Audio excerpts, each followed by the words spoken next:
Good morning, good afternoon, good evening, whatever time it is for you, wherever you are. I am Nick Endacott, Gibb. Thanks for tuning in to Tiny Festival TV, the weekly show that brings you live performances selected from the video vaults of Tiny Festival Sessions, which is a once-a-month pop-up show I run at the Garden Bar in Hove. I book the best established and emerging artists I can find locally and around the South Coast, and it's all for the love of keeping music live. Real music, real passion, that's what it's all about.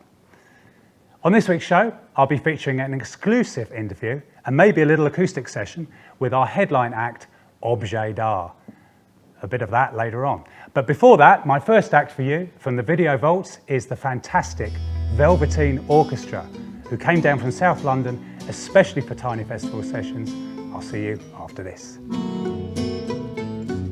Dressed up in sables with a sharp to smile, swirling Hessian new flies.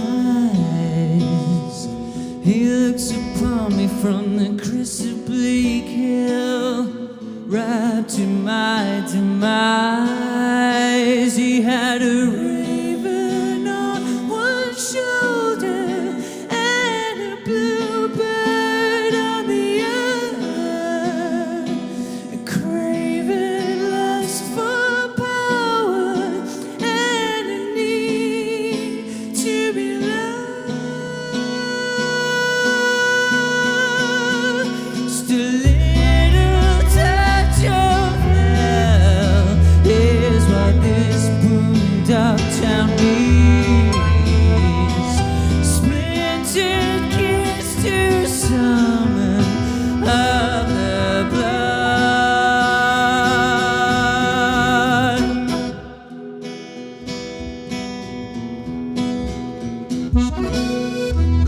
Crooked posture held by spindle limbs, coils and points toward me. Click of his fingers in the sky bleeds red over the burning fields, and from the ground black flowers blossom and make a blanket on my hills. The sky comes shouts of heaven and the rain over me. Just a little touch of hell is what this still lake town needs. Egg and water with darkness is a thing.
Just a little touch of hell is what this Endacott town needs.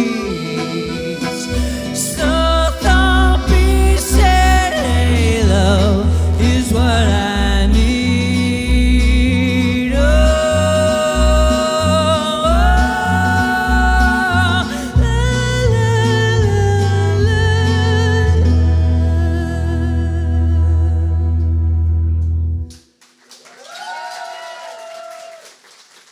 Thanks. Oh, what a great track. Brilliant band. The perfect band for a festival, I think. Got their own unique sound, and even with just the three of them, it was just amazing. The sound was so full. Hope to get them back with their full band, their full lineup as well. Next up is the beautiful harmonies and smooth music from Brighton's most divine duo, Scott and Maria. This is exquisite. This is Wind Blows.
Just beautiful.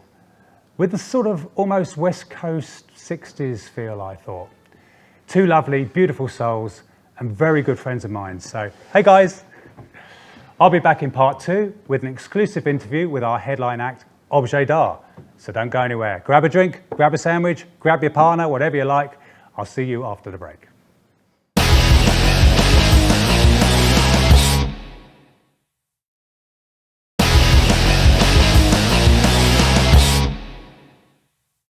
Welcome back to Tiny Festival TV.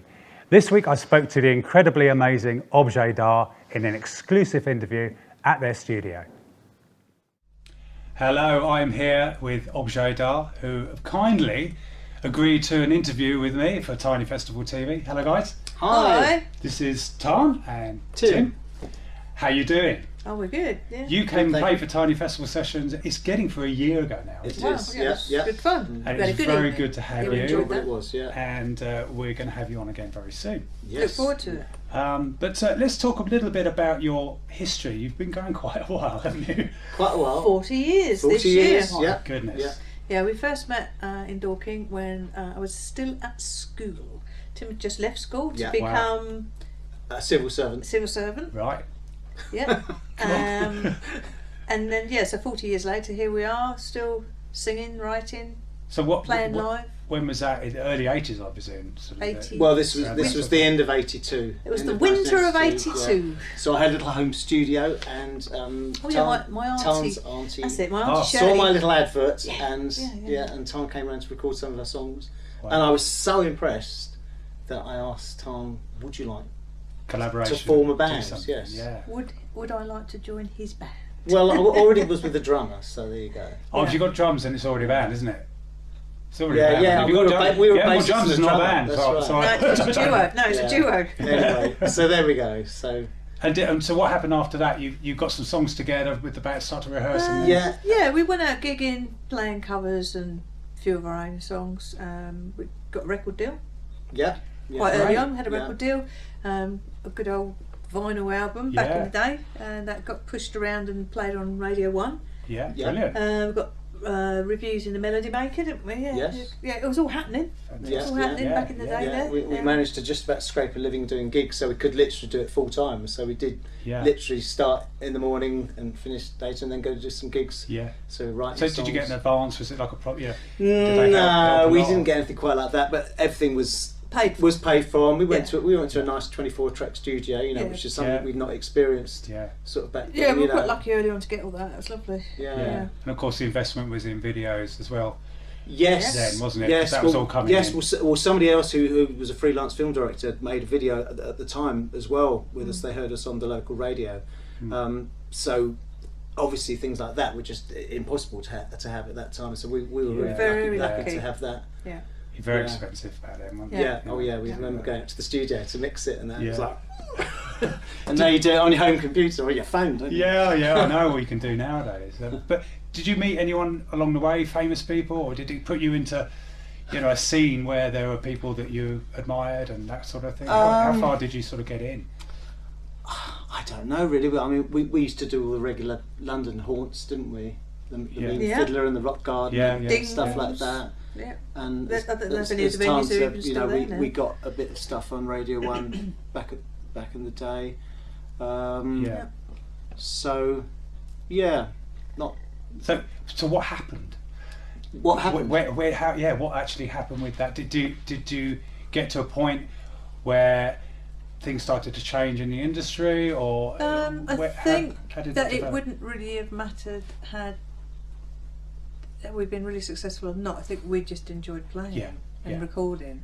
Yeah. So I think we were Yeah, just enjoying yeah. that really. Yeah. Well, that kind of ran its course, and then we started doing DIY. We realised we could do it ourselves. We Yeah. had the home studio, and it started to become more affordable to make your own records, and we sold them at gigs and things like that. So I do the artwork, Tim would do the Oh, yeah, production. yeah, And then we just sell them at gigs. We kind of Yeah. enjoyed, like as we do now, we enjoy having the freedom just to do what we want to do and not Yeah. being dictated to do. You've got to do this Yeah. type of record, you've got to do that type of record, you've got to do How Yeah. many this. studio albums have we done now? Well, it's about, I don't even remember, it's about a dozen. It's about 12. It's about Yeah. 12, Yeah. The 80s had a particular thing going on, especially 82, 83. You had to sort of either fit in or not. Yeah. What were you sort of influenced by it Yeah, at that time? it was a bit strange for us because we sort of came in on the tail end, didn't we? I think we'd come out of that new wave punk. We were far too late for thing. punk, Yeah. and even like that, you know, the electronic alternative sort of scene, we were sort of a little bit too late on. And by the time at the age we were, that we got our act together, we were then into that kind of thing where Stock Aitken and Waterman came along, and it was all that kind of scene, and which obviously we didn't fit into. I don't think we've ever fitted in. This is the trouble. I don't think we've ever gone into the right pegs and places, and we've always just been a bit on the peripherals. We've never really it's a difficult one, isn't it? Because you either try and fit in, but then you've almost got to be a bit ahead of what's happening now. Otherwise, you're just doing. That's it. We've been so far ahead of what's happening.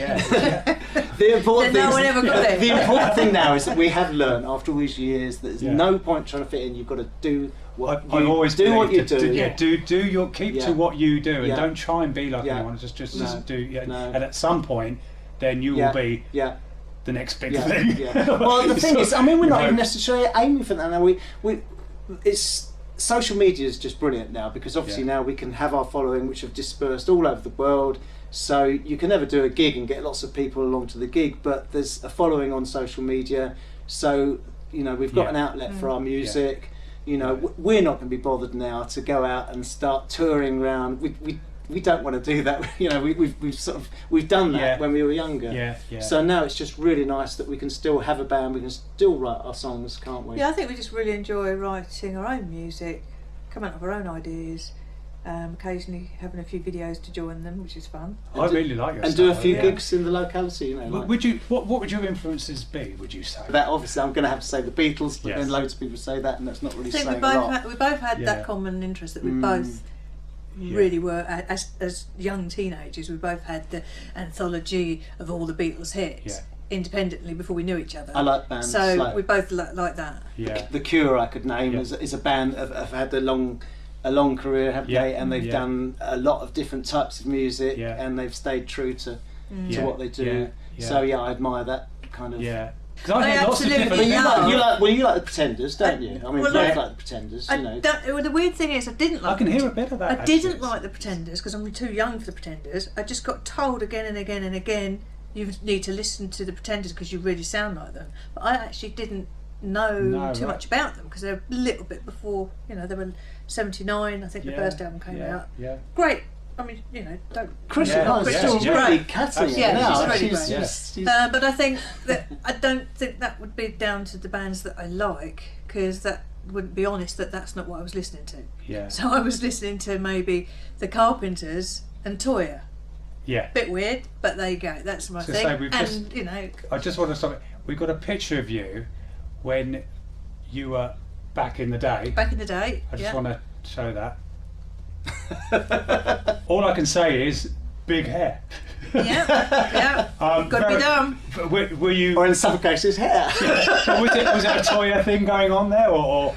Yes, Toyah, Susie.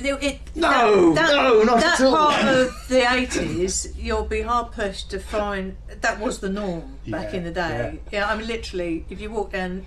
We did used to go down the King's Road though. We were still able to. But you had the big hair too. Oh, I had that too. We used to go up the King's Road, didn't we? Every youngster had all that going on. It just was the thing, wasn't it? Really. And all the gel and that. Yeah, it was all the hard work. It was a lot of hard work. We weren't even unusual. Just everybody had funny colour hair and all that going on. Yeah. So, what are your plans now then for moving ahead with the band? What have you got planned? I think we'll just carry on writing. I think I love to write songs. Tim loves to. I'm enjoying making the videos videos production now. And video. We make videos now because we can do that now. Back in the day you couldn't. No one to tell us we can't. You can do that. So all the ideas that we've got can actually put them into practice. Yeah. So because you're a three-piece. We're a three-piece, yes, we should mention John, the drummer. Yeah. He's on holiday Poor John. at the moment. I found that with bands in the past, a three-piece is a lot easier to manage. Well, that's one of the reasons. There's too many you've got too many people in the band, it must be really hard because Yeah. you know you've got rehearsals and gigs and dates, and everybody's got their own lives to get on with as well. Yeah. And then you've got all the personalities, and Yeah. it can be quite tough. Keep it as simple as you Yeah. can. Tom and I And we're so always write different. together. We're you so know, it's- different it's to the- each it's the other two of that we us, get on, if that Yeah. makes sense. Yeah, We do all the writing and Yeah. yeah. So it makes sense, doesn't it? You Yes. have then the drama, Yeah. and you can go out and just yeah. Yeah. you know. So we're just compelled to keep doing that. Really, we won't stop. You know, whether anybody wants to carry on listening or not, we just. I think we just, we're That's carrying right, on doing that's it as right, long as yeah. we enjoy it, because I think I realised a long time ago I'm enjoying it. I don't care if anybody else is enjoying it. I'm enjoying myself, But it's all about and that's that why anyway, you do isn't it it? because Yeah. you're enjoying yourself. Yeah, exactly. Well, look, thanks guys. It's been great talking to you. Thanks Yeah, for having great, us on. thanks for Thank having you. us. And you're going to be doing a song for us. What have Yes, you we chosen? are. We've chosen a song called 17. Tom will tell you what the song's about. The song is about not necessarily looking back at when you were 17, but it's about being a lot older and realising that you've got a lot of those little attributes coming back to you when you get to a certain age. You actually have that freedom again. So I haven't felt Yeah. like this since Yeah, it's we a were little freedom 17. that comes Yeah. again Right, yeah. later on. So those of you that are having difficult times in your 40s, look forward to your 50s because it's great. It's great. It all starts again. No, you do. You have this lovely new Yeah. found freedom of things that you enjoy Yeah, again. Yeah. that's great. Well, thanks, guys. Thank you. Okay. This has been Objayda for Tiny Festival TV. Cheers, guys. Bye. Thank you. Haven't felt like this since we were 17. Mirror turning back to 1983. So much for us to say. The dream won't go away. I feel it now. Echo, echo, calling, calling from the past. Metamorphosize into a new idea. Take this life and pull it through a guillotine. An influence the shape of things to come. So much for us to say that if I play that way, it makes you wonder. So much for us to say, we'll say it anyway, and we don't care.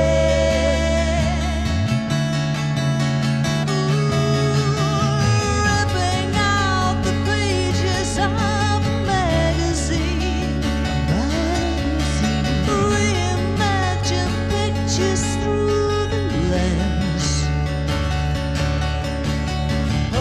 So much for us to say that if I play that way, it makes you wonder. So much for us to say, we'll say it anyway, and we don't care.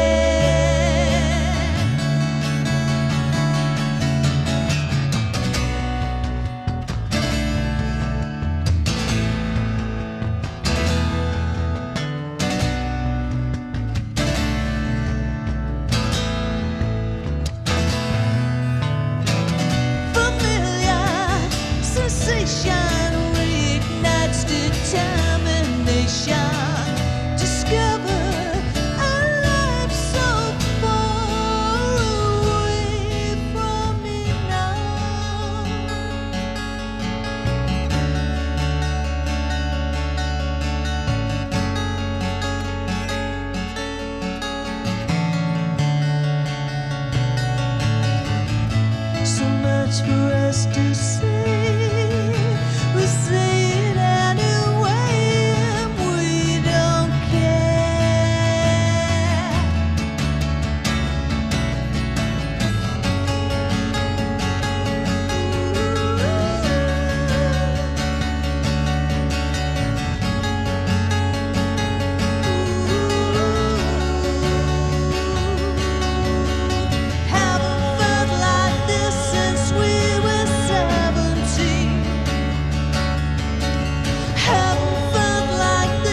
Well, that's about it for this week's show. I'll be back next week featuring another great lineup of artists, including a very rare last performance of an amazing act. I am Nick Endacott Gibb. This is Tiny Festival TV. See you soon.